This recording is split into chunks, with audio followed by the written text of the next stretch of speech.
Assalamualaikum warahmatullahi wabarakatuh. Hai, bagaimana kabarnya teman-teman? Semoga sehat selalu ya, dan tetap semangat dalam belajar. Mari kita mulai presentasi kali ini dengan membaca basmalah. Bismillahirrahmanirrahim. Kami dari kelompok 7 ingin bahas tentang materi manajemen kurikulum yang beranggotakan 1. Ada Muhammad Azril Nurwahyu dengan NIM 19081050114, Hisham Ahyani 19081050121, dan Alda Laudia dengan NIM 19081050139. Adapun submateri yang akan kelompok kami bahas tentang 1. Pengertian manajemen kurikulum, 2. Komponen manajemen kurikulum, 3. Prinsip dan fungsi manajemen kurikulum, 4. Proses manajemen kurikulum, dan yang terakhir, kurikulum 2013. Untuk mempersingkat waktu, saya persilahkan untuk pemateri pertama memaparkan bahasannya. Materi yang pertama yaitu tentang pengertian manajemen kurikulum. Manajemen kurikulum merupakan sistem pengelolaan atau penataan terhadap kurikulum secara kooperatif, komprehensif, sistemik, dan sistematik yang dijadikan acuan oleh lembaga pendidikan dalam rangka mewujudkan ketercapaian tujuan kurikulum atau tujuan pendidikan. Menurut Sanjaya, komponen-komponen yang membentuk sebuah kurikulum adalah sebagai berikut. Yang pertama yaitu tujuan yang ingin dicapai oleh pendidikan. Komponen tujuan berhubungan dengan arah atau hasil yang ingin dicapai atau diharapkan. Tujuan pendidikan terdiri atas A. Tujuan nasional, B. Tujuan institusional, C. Tujuan kurikuler, D. Tujuan instruksional. Yang kedua yaitu isi kurikulum. Isi kurikulum menyangkut semua aspek baik yang berhubungan dengan pengetahuan maupun materi pelajaran yang biasanya tergambar pada isi setiap mata pelajaran yang diberikan maupun aktivitas dan kegiatan siswa. Yang ketiga yaitu metode atau strategi pembelajaran. Strategi berkaitan dengan upaya yang harus dilakukan dalam rangka pencapaian tujuan. Strategi yang ditetapkan dapat berupa strategi yang menempatkan siswa sebagai pusat dari setiap kegiatan ataupun sebaliknya. Yang keempat yaitu evaluasi penilaian pembelajaran. Evaluasi merupakan komponen untuk melihat efektivitas pencapaian tujuan. Dalam konteks kurikulum, evaluasi dapat berfungsi untuk mengetahui apakah tujuan yang telah ditetapkan telah tercapai atau belum, serta apakah kurikulum membutuhkan perbaikan atau tidak. Materi yang ketiga yaitu prinsip dan fungsi manajemen kurikulum. Prinsip-prinsip dalam kurikulum menurut Hamalik 2002 adalah sebagai berikut. Yang pertama, berorientasi pada tujuan. Artinya pengembangan kurikulum diarahkan untuk mencapai tujuan tertentu yang bertitik tolak dari tujuan pendidikan nasional. Yang kedua, relevansi atau kesesuaian. Artinya pengembangan kurikulum yang meliputi tujuan, isi, dan sistem penyampaiannya harus relevan dengan kebutuhan dan keadaan masyarakat, tingkat pengembangan dan kebutuhan peserta didik, serta serasi dengan pengembangan ilmu, pengetahuan, dan teknologi. Yang ketiga yaitu efisiensi dan efektivitas. Artinya pengembangan kurikulum harus mempertimbangkan segi efisiensi dalam pendayagunaan daya, waktu, tenaga, dan sumber-sumber yang tersedia agar dapat mencapai hasil yang optimal. Yang keempat yaitu fleksibilitas. Artinya kurikulum harusnya luas, mudah disesuaikan, diubah, dilengkapi atau dikurangi berdasarkan tuntutan dan keadaan ekosistem dan kemampuan setempat. Yang kelima yaitu berkesinambungan. Artinya kurikulum disusun secara berkesinambungan di mana bagian-bagian aspek-aspek materi dari bahan kajian disusun secara berurutan, tidak terlepas melainkan satu sama lain memiliki hubungan fungsional yang bermakna sesuai dengan jenjang pendidikan struktur dalam satuan pendidikan, tingkat perkembangan peserta didik. Yang keenam, keseimbangan. Artinya penyusunan kurikulum harus memperhatikan keseimbangan secara profesional dan fungsional antara berbagai program dan subprogram, antara semua mata pelajaran, dan antara aspek-aspek perilaku yang ingin dikembangkan. Yang ketujuh yaitu keterpaduan. Artinya kurikulum dirancang dilaksanakan berdasarkan prinsip keterpaduan. Yang kedelapan, mutu. Artinya pengembangan kurikulum berorientasi pada pendidikan mutu dan mutu pendidikan. Menurut Sanjaya, fungsi kurikulum adalah sebagai berikut. Yang pertama, fungsi penyesuaian. Yang kedua, fungsi integrasi. Yang ketiga, fungsi diferensiasi. Yang keempat, fungsi persiapan. Yang kelima, fungsi pemilihan. Dan yang keenam yaitu fungsi diagnostik.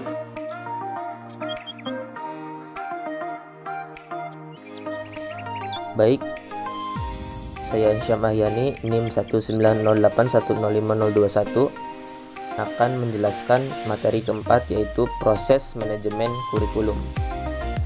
Dalam proses manajemen kurikulum ini ada 4 tahap. Yang pertama, tahap perencanaan. Yang kedua, tahap pengembangan. Yang ketiga, tahap pelaksanaan. Dan yang terakhir, tahap evaluasi. Tahap perencanaan. Menurut Hamalik tahun 2007, perencanaan kurikulum merupakan suatu proses sosial yang kompleks yang menurut berbagai jenis dan tingkat pembuatan keputusan. Perencanaan kurikulum berfungsi sebagai pedoman yang berisi petunjuk tentang jenis dan sumber individu yang diperlukan, media pembelajaran yang digunakan, sumber biaya, tenaga, dan sarana prasarana yang diperlukan, sistem monitoring dan evaluasi, serta unsur-unsur ketenaga kerjaan yang diperlukan untuk pencapaian tujuan kurikulum. Adapun dalam perumusan tujuan kurikulum ini, menurut Rusman tahun 2011 terdapat 3 sumber yang mendasari perumusan tujuan kurikulum, yaitu sebagai berikut.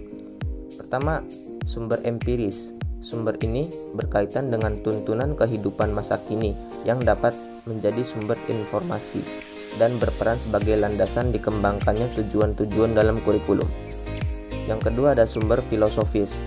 Sumber ini menjadi acuan dalam mencari jawaban tentang apa yang harus dilakukan sehingga pendidikan dapat menjembatani keberhasilan para siswa.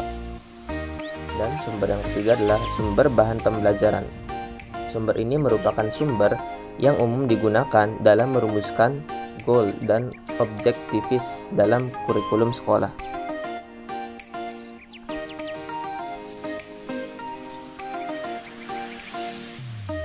Tahap yang kedua adalah tahap pengembangan. Mengacu kepada pendapat Umar Hamalik, pengembangan kurikulum adalah perencanaan kesempatan-kesempatan belajar yang dimaksudkan untuk membantu siswa ke arah perubahan-perubahan yang diinginkan dan menilai sampai di mana perubahan-perubahan itu telah terjadi pada diri siswa.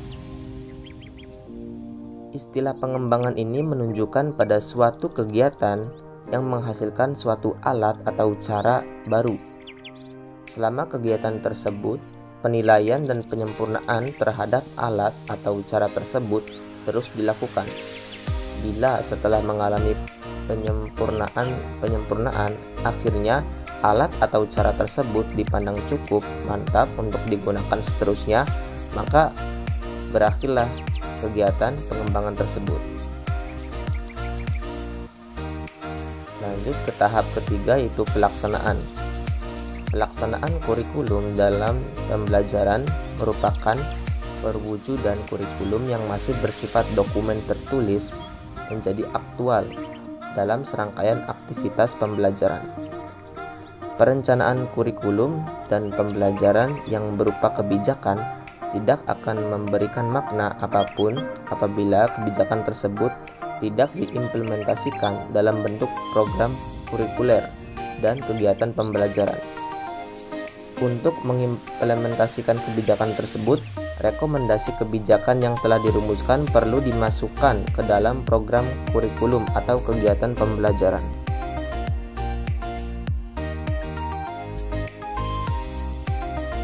Adapun prinsip dalam pelaksanaan kurikulum yaitu sebagai berikut. Pertama, pelaksanaan kurikulum didasarkan pada potensi, perkembangan, dan kondisi peserta didik. Kemudian yang kedua, kurikulum dilaksanakan dengan menegakkan kelima pilar belajar, yaitu pertama, belajar untuk beriman dan bertakwa kepada Tuhan Yang Maha Esa.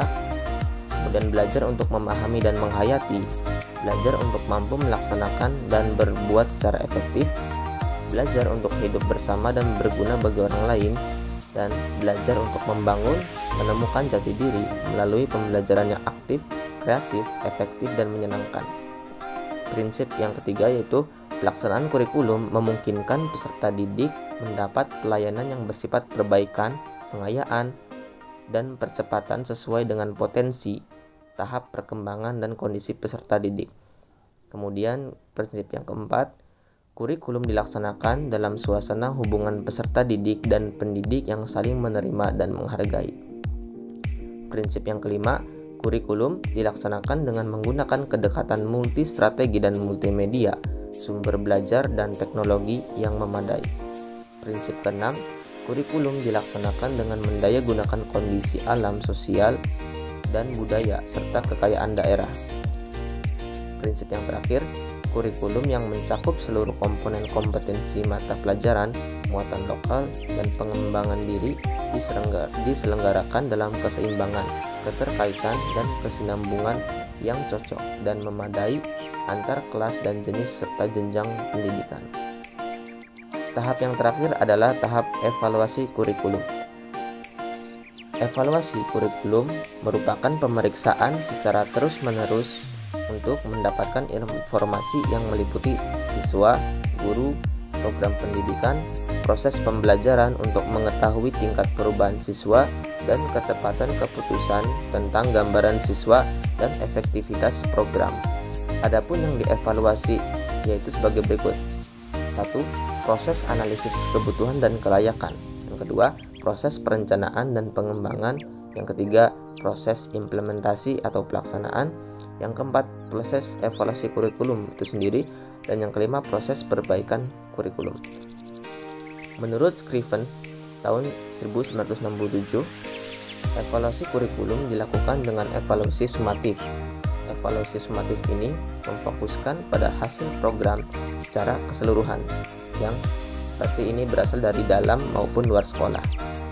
Baik, sekian pembahasan untuk materi 4. Terima kasih.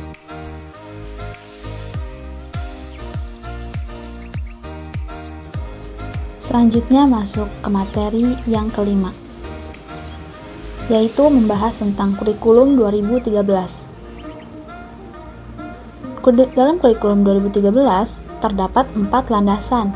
Yang pertama, landasan yuridis, filosofis, teoritik, dan empirik. Mari kita bahas satu persatu. Landasan yuridis. Landasan yuridis merupakan ketentuan hukum yang dijadikan dasar untuk pengembangan kurikulum dan yang mengharuskan adanya pengembangan kurikulum baru. Landasan yuridis ini berupa Pancasila dan Undang-Undang Dasar 1945, Undang-Undang Nomor 20 Tahun 2003 tentang Sistem Pendidikan Nasional, Peraturan Pemerintah Nomor 32 Tahun 2013 tentang perubahan PP Nomor 19 Tahun 2005 tentang Standar Nasional Pendidikan, dan Peraturan Menteri Pendidikan dan Kebudayaan Nomor 54 Tahun 2013 tentang Standar Kompetensi Lulusan dan Peraturan Menteri Pendidikan dan Kebudayaan Nomor 69 Tahun Peraturan Menteri Pendidikan dan Kebudayaan Nomor 69 Tahun 2013 tentang kerangka dasar dan struktur kurikulum sekolah menengah atas atau madrasah aliyah. Kedua, landasan filosofis. Landasan filosofis adalah landasan yang mengarahkan kurikulum kepada manusia apa yang akan dihasilkan kurikulum. Landasan filosofis secara singkat adalah untuk membangun kehidupan masa kini dan masa akan datang bangsa yang dikembangkan dari warisan nilai dan prestasi bangsa di masa lalu, serta kemudian diwariskan serta dikembangkan untuk kehidupan masa depan. Ketiga dimensi kehidupan bangsa, masa lalu, sekarang, dan masa yang akan datang menjadi landasan filosofis pengembangan kurikulum. Pewarisan nilai dan prestasi bangsa di masa lampau memberikan dasar bagi kehidupan bangsa dan individu sebagai anggota masyarakat, modal yang digunakan dan dikembangkan untuk membangun kualitas kehidupan bangsa dan individu yang diperlukan bagi kehidupan masa kini dan keberlanjutan kehidupan bangsa dan warga negara di masa mendatang. Yang ketiga, ada landasan teoritik. Kurikulum 2013 dikembangkan atas dasar teori pendidikan berdasarkan standar atau Standard-Based Education dan teori kurikulum berbasis kompetensi. Pendidikan berdasarkan standar adalah pendidikan yang menetapkan standar nasional sebagai kualitas minimal warga negara untuk suatu jenjang pendidikan. Standar bukan kurikulum dan kurikulum dikembangkan agar peserta didik mampu mencapai kualitas standar nasional atau di atasnya. Sedangkan standar kualitas nasional dinyatakan sebagai standar kompetensi lulusan. Ketiga, landasan empiris. Kita sebagai bangsa yang besar dari segi geografis, suku bangsa, potensi ekonomi, dan beragamnya kemajuan pembangunan dari satu daerah ke daerah lain, sekecil apapun ancaman disintegrasi bangsa masih tetap ada. Maka, kurikulum harus mampu membentuk manusia Indonesia yang mampu menyeimbangkan kebutuhan individu dan masyarakat untuk memajukan jati diri sebagai bagian dari bangsa Indonesia dan kebutuhan untuk berintegrasi sebagai satu entitas bangsa Indonesia. Pembahasan selanjutnya yaitu karakteristik kurikulum 2013. Kurikulum 2013 adalah kurikulum berbasis kompetensi. Kurikulum berbasis kompetensi yaitu outcome-based curriculum, dan oleh karena itu, pengembangan kurikulum diarahkan pada pencapaian kompetensi yang dirumuskan dari SKL. Adapun kompetensi kurikulum 2013 dirancang sebagai berikut. 1. Isi atau konten kurikulum, yaitu kompetensi dinyatakan dalam bentuk KI atau kompetensi inti, dan lebih rincinya lagi dilanjutkan dalam kompetensi dasar atau KD pada mata pelajaran. Kedua, kompetensi inti merupakan gambaran secara kategorial mengenai kompetensi dalam aspek sikap, pengetahuan, dan keterampilan yang harus dipelajari peserta didik untuk suatu jenjang sekolah, kelas, dan mata pelajaran. Ketiga, kompetensi dasar atau KD merupakan kompetensi yang dipelajari peserta didik untuk suatu tema, untuk SD atau MI, dan mata pelajaran tertentu untuk SMP, SMA, atau SMK. Keempat, kompetensi inti dan kompetensi dasar di jenjang pendidikan menengah diutamakan pada ranah sikap, sedangkan pada jenjang pendidikan menengah pada kemampuan intelektual. Kelima, kompetensi inti menjadi unsur organisatoris. Kompetensi dasar yaitu semua KD dan proses pembelajaran dikembangkan untuk mencapai kompetensi dalam kompetensi inti. Keenam, kompetensi dasar yang dikembangkan didasarkan pada prinsip akumulatif, saling memperkuat dan memperkaya antar mata pelajaran. Ketujuh, silabus dikembangkan sebagai rancangan belajar untuk satu tema di SD atau kelas tertentu di mata pelajaran tertentu untuk SMP, SMA, dan SMK. Dan yang kedelapan, rencana pelaksanaan pembelajaran dikembangkan dari setiap KD yang untuk mata pelajaran dan kelas tertentu. Adapun proses pembelajaran pada kurikulum 2013 yang terdiri dari pembelajaran intrakurikuler dan ekstrakurikuler. Untuk intrakurikuler didasarkan pada prinsip 1. Proses pembelajaran intrakurikuler adalah proses pembelajaran yang berkenaan dengan mata pelajaran dalam struktur kurikulum dan dilakukan di kelas, sekolah, dan masyarakat. Proses pembelajaran di SD atau MI berdasarkan tema, sedangkan di SMP, SMA, atau SMK sederajat berdasarkan rencana pelaksanaan pembelajaran yang dikembangkan oleh guru. Ketiga, proses pembelajaran berdasarkan atas prinsip pembelajaran siswa aktif untuk menguasai KD dan KI pada tingkat yang memuaskan. Keempat, proses pembelajaran dikembangkan atas dasar karakteristik konten kompetensi, yaitu pengetahuan yang merupakan konten yang bersifat mastery dan diajarkan secara langsung, keterampilan kognitif, dan psikomotorik. Kelima, pembelajaran kompetensi untuk konten yang bersifat development dilaksanakan berkesinambungan antara satu pertemuan dengan pertemuan lainnya. Keenam, proses pembelajaran tidak langsung terjadi pada setiap kegiatan belajar yang terjadi di kelas, sekolah, rumah, dan masyarakat. 7. Proses pembelajaran dikembangkan atas prinsip pembelajaran siswa aktif melalui kegiatan mengamati, menanya, menganalisis, mengkomunikasikan. Dan yang ke-8, pembelajaran remedial dilaksanakan untuk membantu para peserta didik menguasai kompetensi yang masih kurang. 9.